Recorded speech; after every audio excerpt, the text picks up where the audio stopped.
Hi, my name is Katrin and I talk about reducing waste by making instead of buying. And in today's video, I want to talk about 3 things that you can do, perhaps 3 resolutions for you to have in this new year to be more eco-friendly without spending more money.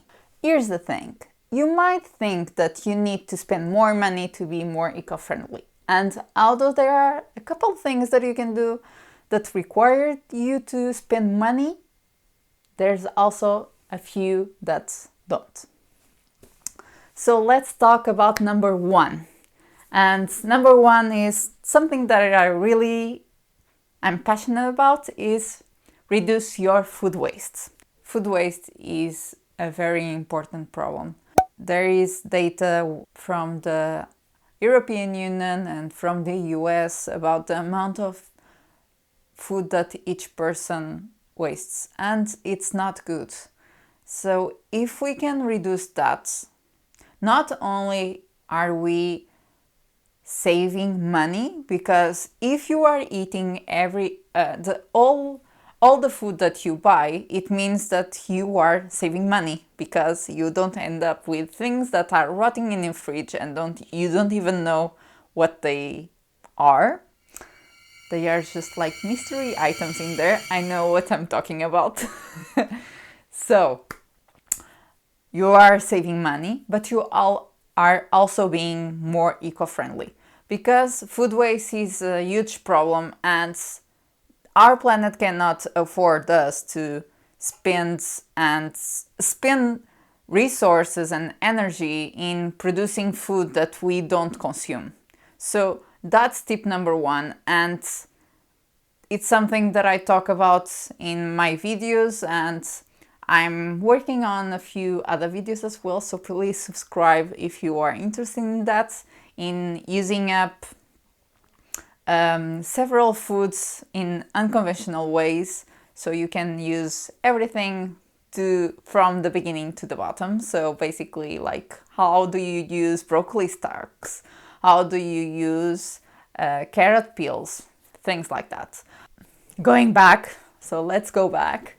I think it's been a while since I made a video, so that's why I'm a little bit everywhere.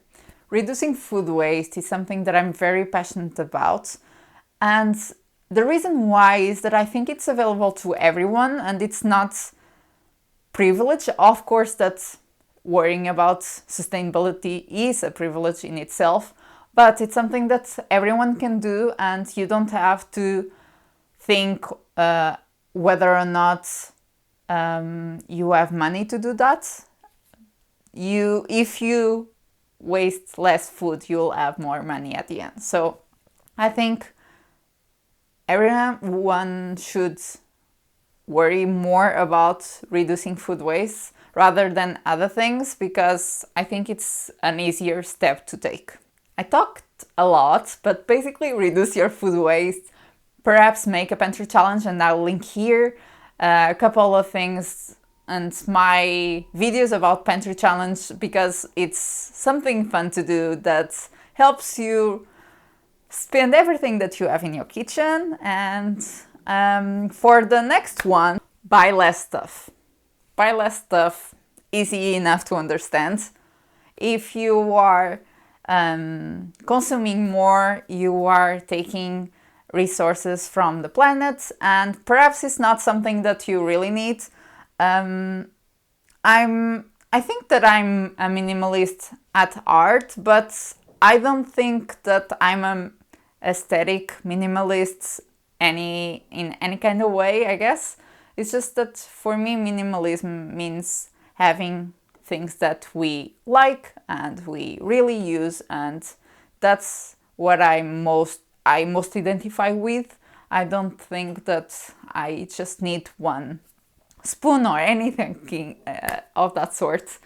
But I'm just rambling. So, buy less. So buying less not only means more money to your wallet, but it also means that you are more eco-friendly, because everything that you acquire new, for example, buying a new sweater, it means that you are taking resources from the planet to make and produce that sweater. And I'm not saying that you shouldn't buy whatever makes you happy if you can afford it. It's just not that. It's just a way to perhaps think about your consumerism. For example, I'm going to try to spend all the body moisturizers that I have because I tend to buy them and I'm not very good at putting moisturizer after my shower, so that's something that I want to work on, and hopefully by the end of the year I'll be out of body moisturizer and start from new without worrying about all the things that I have. So perhaps instead of buying, first think what you have. That's basically it. It doesn't have to be something that I'm not going to buy anything. Okay, buy it if you can and if you can afford it, but think if you have something else in your home that can serve that purpose.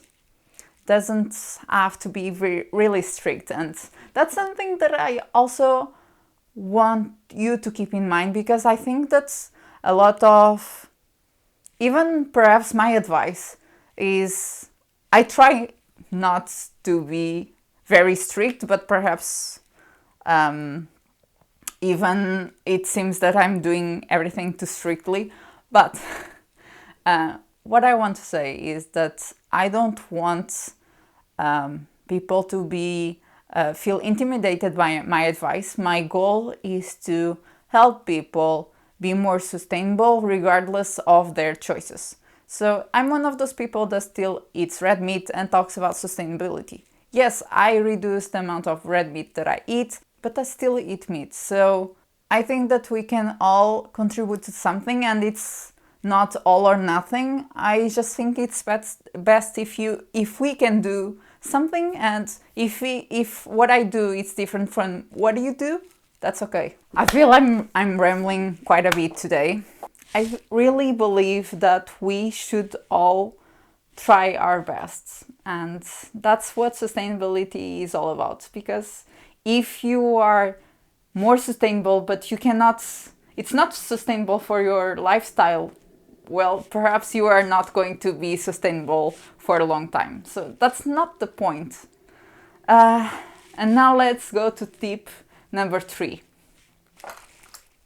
Last but not least, reduce your energy or water consumption, or both. That's up to you. I'm giving you the option because I know that sometimes it's more difficult, but water and energy are valuable resources, and unfortunately it's still not something that's renewable, and perhaps it's something that you can do to be more eco-friendly this year, is to reduce the amount of water that you use. Perhaps try to have faster showers. If you are a long shower kind of person, perhaps do this once a week and then 2 times a week. Just go with it. It's something just a little bit that you can help. When you are eating up the water, one thing that I like to do is to save it in a bucket and then use it to flush my toilets. It's something that doesn't take me any time at all, and it helps me reduce a little bit of the water that I consume. Energy, try to keep your appliances shut down when not in use. Anything that you can do to reduce the energy use. Maybe have less temperature in your eating. I personally think that it will be very difficult for me to skip on my eating this year, because working from home, it's been really tough these past few days where it's really cold here in Portugal, and Portuguese homes don't really have heating. So we need to rely on radiators and thermal space heaters. I think that's what it's called, and that's what I use. And unfortunately, I haven't been able to reduce my energy using that regard, even though I'm with a lot of clothes, but it's still really cold and I have problems thinking and working if I'm really cold. I'm just like, I'm really cold, I don't want to work. And unfortunately, I need to pay my bills. So do something. Doesn't matter if it's just a small thing. It's okay. Just do something and add this to your New Year's resolution and be more sustainable this year. That's what I'm asking you to do. It doesn't need to be all at once. Just do one step at a time. And I would love to know which will be your resolution, and just choose one. If you don't want to feel overwhelmed, just choose one resolution to be more eco-friendly in this year. And if you like this video, please hit that like button and subscribe. I really appreciate it every time that I have a new subscriber. So I'll see you in the next video. Bye! La la.